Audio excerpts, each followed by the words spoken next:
This night is a night for us to come together, to be unafraid, to be clear that what happens to one member of our community happens to another.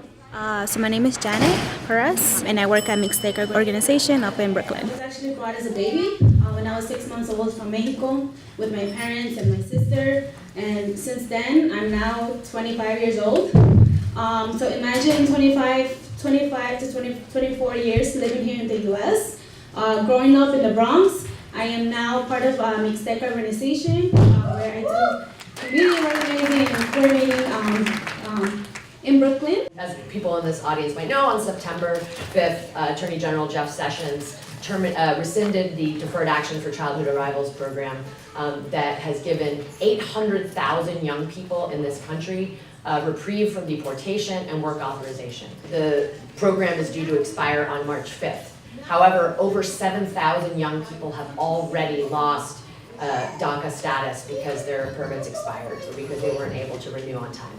It's horrific, right? 800,000 people, that is almost 1 million, documented young people in this country that are gonna lose this status. And again, there's no way to take immigrants out of your community. Here in Brooklyn, what does it look like to take Haitians, to take Mexicans, to take Caribbean folks out of this community who are immigrants and just leave the U.S. citizens? Not possible. That's not how families work. That's not how communities work. Our first kind of chance to stop this is passing the DREAM Act.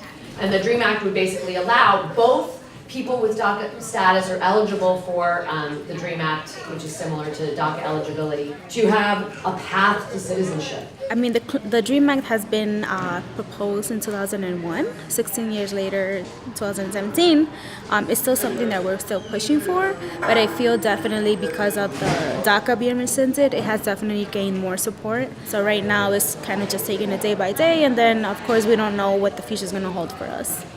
Emotionally wise, I realized that I wouldn't be able to see my grandparents in Mexico.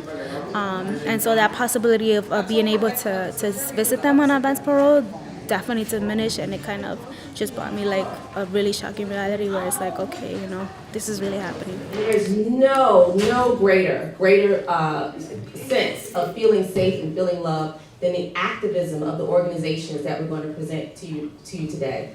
We want to make sure that everybody knows a group that they can join and a way that they can take action with that group. Also, we have Know Your Rights workshops. We have social services for the Mexican community and people educating people about DACA, what happens in the news, like just letting people know their options, getting the community prepared for what's happening. And yeah, so on the 6th, we are joining the New York Immigration Coalition to go and rally for the Clean Dream Act in D.C. So we want to pressure Congress to pass a Clean Dream Act. We have over 800,000 Dreamers. The Dream Act would actually benefit over 1.8 million Dreamers that have lived and grown up here in the U.S. and that are essential for our economy. So we are advocating and asking our representatives to make sure that they pass a Clean Dream Act by December 8th. When you have immigrants that have been here for over 20 years, these are people that grew up here.